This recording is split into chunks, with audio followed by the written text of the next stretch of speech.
Hello everyone, आज हम joint के बारे में स्टडी करेंगे कि हमारी जो बोन्स है वो एक दूसरे से कनेक्ट होती है तो उसके अंदर क्या प्रेजेंट होता है, कौन से ज्वाइंट प्रेजेंट होते हैं। आज हम उसी के बारे में डिस्कस करेंगे।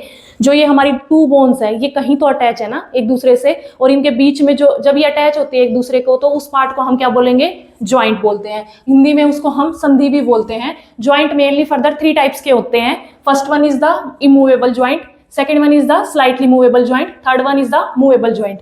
इमूवेबल ज्वाइंट नाम से ही पता लग रहा है कि जो मूव नहीं होते बिल्कुल भी, इसको हम फाइब्रस ज्वाइंट भी बोलते हैं। इसमें मेनली क्या क्या इंक्लूड होगा, स्कल, हमारा जो स्कल है वो मूव नहीं होता है। कभी यूं कहो मैम ये तो मूव होता है, ऐसे ऐसे नहीं, ये हमारी जो नेक है वो मूव हो रही है, हमारा स्कल फिक्स होता है, हमारे स्कल में कोई भी मूवमेंट शो नहीं होती है। देन जो टीथ होते हैं हमारे माउथ में वो भी इमूवेबल होते हैं। वो कैसे, क्योंकि जो ये टीथ है ये मूव थोड़ी ना करते हैं, एक जगह फिक्स होते हैं हमारे जा के अंदर। बट जो लोअर जा है हमारा वो क्या है, मूवेबल। टीथ हमारे इमूवेबल है और जो लोअर जा है हमारा वो मूवेबल में इंक्लूड होगा। एंड नेक्स्ट आता है हमारा slightly movable joint. Slightly movable joint में क्या होगा, जो थोड़े बहुत मूव करते हैं, ज्यादा नहीं मूव करते हैं बट थोड़े बहुत, उनको हम बोलेंगे कार्टिलेजिनस ज्वाइंट। इनको हम कार्टिलेजिनस ज्वाइंट भी बोलते हैं। इसमें क्या क्या इंक्लूड होगा, जैसे हमारी रिब्स है, जो हमारी रिब्स है, हमारी पसलियां हैं, हम सांस जैसे इनहेल करते हैं तो हम क्या, हमारी जो रिब्स है वो बाहर की तरफ मूव होती है, ठीक है, फूलती है, और जैसे ही हम सांस छोड़ते हैं तो वो थोड़ी अंदर की तरफ शिफ्ट हो जाती है, तो उसको हम क्या बोलेंगे, स्लाइटली मूवेबल ज्वाइंट या कार्टिलेजिनस ज्वाइंट। रिब्स हो गया, हमारी जो बैकबोन है, हमारी जो रीढ़ की हड्डी है, उसके अंदर भी ये ही ज्वाइंट होता है क्योंकि ये हल्की फुल्की स्लाइटली मूव करती है।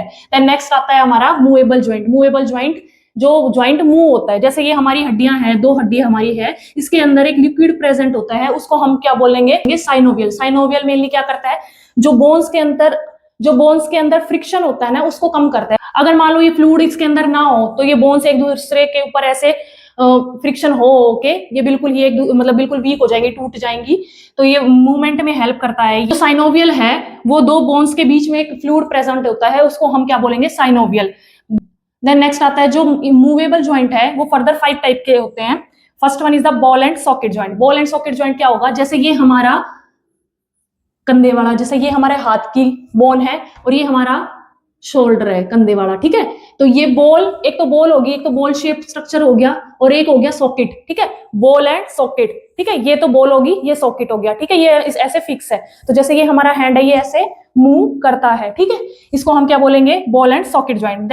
देन नेक्स्ट आता है हमारा हिंज ज्वाइंट। हिंज ज्वाइंट में क्या इंक्लूड होगा, जैसे हमारी ये हैंड है, ये जो ज्वाइंट है इसमें एक साइड ही होता है, ठीक है, बॉल एंड सॉकेट में हम पूरे हाथ को ऐसे चारों ओर घुमा रहे थे, बट इसमें क्या हो रहा है, जैसे मान लो हमारा ये हैंड है, ये सिर्फ एक साइड ही मूव हो रहा है, ऐसे नीचे की साइड मूव नहीं हो रहा है, तो इसको हम क्या बोलेंगे, हिंज ज्वाइंट। ये कहाँ का प्रेजेंट होता है, एल्बो में प्रेजेंट होगा एक तो, और एक नी हमारे घुटनों में, ठीक है, इनमें ये प्रेजेंट होगा। और जो हमारा क्या बोलते हैं टकना, एंकल, उसमें भी ये वाला ज्वाइंट प्रेजेंट होता है। हिंज ज्वाइंट में क्या होगा, जो हमारा ज्वाइंट में क्या होगा, मूवेबल तो होगा बट कैसा मूवेबल होगा, ये एक साइड ही मूव होगा। अब हम ऐसे तो मूव कर सकते हैं हाथ को इजीली, बट नीचे की साइड हम इसको मूव नहीं कर सकते। देन नेक्स्ट आता है हमारा पाइवोट ज्वाइंट। पाइवोट ज्वाइंट क्या होगा, जो हमारी नेक है, ठीक है, और स्कल, जो हमारी स्कल है वो हमारी जो ये है सर्वाइकल C1 C7 तक होती है, जो उसके ऊपर ही कनेक्ट होता है और ये हमारे मूवमेंट में हेल्प करती है, जैसे हमारी नेक को मूवमेंट में हेल्प करती है।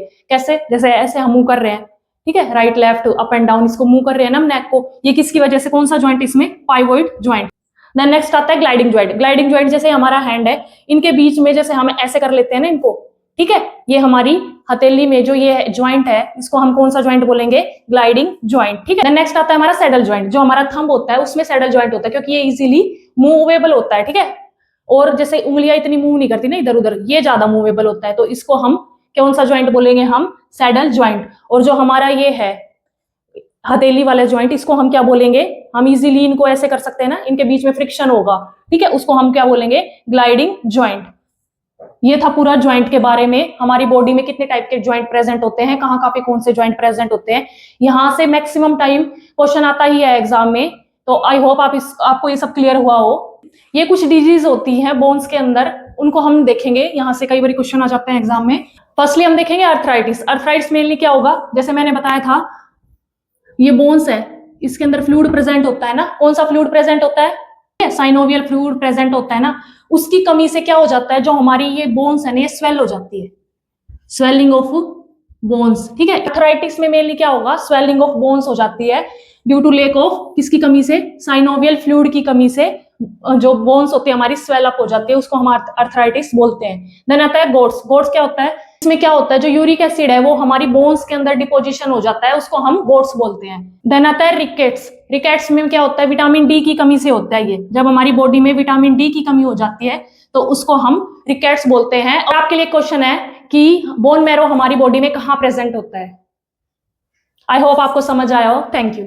इसका मुझे आंसर देना आप कमेंट सेक्शन में कि हमारी बॉडी में बोन मैरो कहाँ प्रेजेंट होता है।